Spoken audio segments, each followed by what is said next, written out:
Charlotte Lang. Il joue avec les baleines, rencontre des ours polaires, défie les exploits de l'aventure à travers le monde. C'est le réalisateur Charles Eddrich aujourd'hui dans notre rencontre genevoise. Il est à Genève pour présenter son film Tous les terrains du monde à la salle de la Madeleine en partenariat avec Connaissance du Monde. C'est du 1er au 5 février. Bonjour Charles Eddrich. Bonjour. Alors vous, le sport aventure, c'est assez récent finalement. J'ai démarré vraiment le sport, cette passion d'aujourd'hui à 44 ans. Donc maintenant, ça fait un peu, j'en ai 58, donc maintenant, ça fait 14 ans. Alors vous avez été au pôle Nord, vous avez été au pôle Sud, vous avez suivi le Vendée Globe, d'autres pays ? Oui, l'Everest, donc dernièrement, traversée intégrale du désert de l'Atacama, donc c'était une première. Je passe 32 jours, 1300 km à pied, entraînant un chariot de 150 kg. Et puis dernièrement, là, tout juste, je viens de boucler un Tour de France dans la continuité du parcours à la rame. Et alors, comment est-ce que vous trouvez vos idées, Charles Eddrich ? Alors, mon souci, si on peut dire, c'est que j'en ai trop d'idées.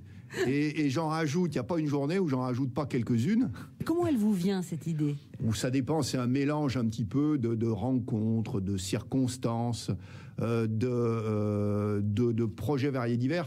Alors, en plus, quand pour moi, il y a une première à la clé ou un record de vitesse, c'est vraiment la cerise sur le gâteau. Alors, je suis passionné de tout type de sport outdoor. Par exemple, on a parlé de la Pierre à Manta, de l'ultra-trail du Mont Blanc, d'Ironman. C'est des sports que je pratique, je cours.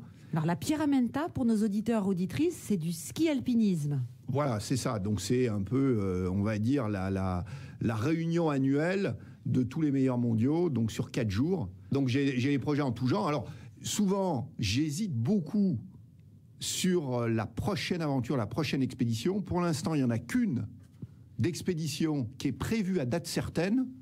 Le 3 mars 58, je vais m'attaquer, pour ceux qui le connaissent, au fabuleux record de Robert Marchand, qui détient dans sa catégorie le record de l'or à vélo. Robert Marchand a aujourd'hui 105 ans. Il vient d'avoir 105 ans. Disons, c'est un personnage, donc je le connais, absolument extraordinaire, d'une énergie, d'une vitalité fantastique, et il ne pense qu'à battre des records en tout genre. Et il dit très directement, très simplement, j'ai commencé à être célèbre à 100 ans. C'est un peu ce que vous faites, parce que vous avez démarré ce sport-aventure finalement assez tard. Aujourd'hui, vous avez 55 ans. Comment est-ce que vous faites ?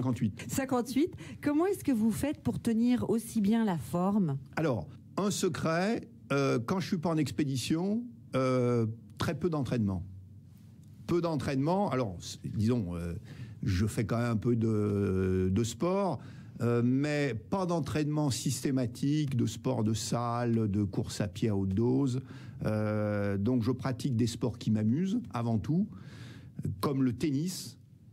J'ai pas un très gros niveau, mais je joue en tournoi. Et puis le ski, parce que quand on aime le ski, on s'en lasse pas. Alors, je cours, par exemple, en freeride, actuellement, et j'ai en ligne de mire, le 7 avril, pour ceux qui connaissent, une des plus belles épreuves au monde, le Derby de la Meije. Charles Eddrich, on n'arrive pas à vous suivre. Alors, on va revenir sur votre film, sur tous les terrains du monde, qui va donc être projeté à la salle de la Madeleine dès le 1er février à Genève, en partenariat avec Connaissance du Monde. Sur tous les terrains du monde. Alors, pourquoi cette idée de revoyager à travers ces pays que vous avez rencontrés ? C'est ma passion, donc moi je rêve aussi bien de désert, de montagnes, de mer du Sud, de pôles en tout genre, d'Amazonie. Et donc on s'est décidé, grâce à Connaissance du Monde, à remonter, parce que j'avais des stocks et des stocks d'images en tout genre, mais qui étaient tout en vrac. Donc on a remonté quelque chose en reprenant des images d'archives. En général, il y a un petit commentaire pris sur le vif de ma part en expédition.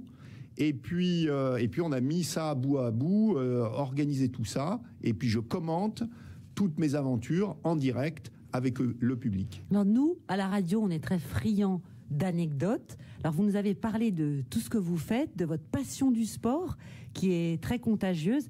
Une anecdote récente Alors oui, alors bon, absolument extraordinaire. À la rame, on est directement immergé en pleine nature. Donc les morses, les phoques, les ours blancs. Et alors une fois, parce que des baleines, il y en avait absolument partout.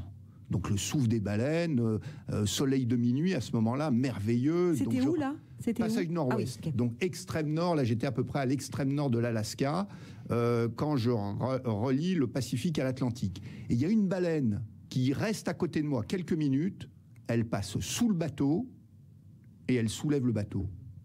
Instant absolument merveilleux, inquiétant, mais absolument fantastique. Et elle a fait ça par jeu. C'est-à-dire la baleine. Après, évidemment, j'en ai discuté dans le premier village dans lequel je m'arrête, Esquimaux, Inuit. Ils me disent, la baleine, elle n'est jamais agressive. Elle a simplement vu cette petite embarcation.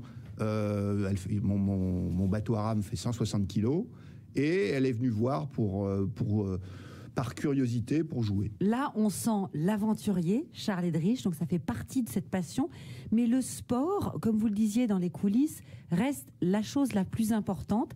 Qu'est-ce qui vous a donné envie, finalement, de vous consacrer autant au sport à 44 ans? Alors en fait, ça paraît peut-être incroyable, mais ce que je suis en train de vivre, je l'ai annoncé à 14 ans.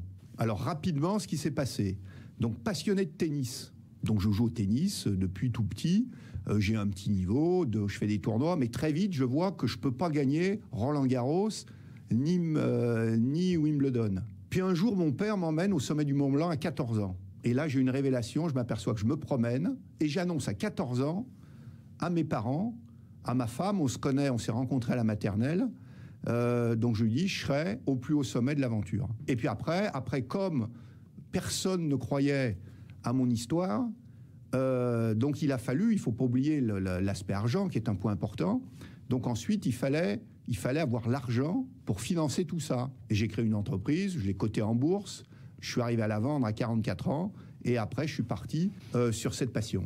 Continuer à faire du sport et à vivre l'aventure, c'est parce que finalement vous vivez tous les jours ce rêve de 14 ans. Alors, je dirais même que quand je commente mon film sur tous les terrains du monde, pourtant je commence à avoir un peu d'expérience, j'ai l'impression de rêver.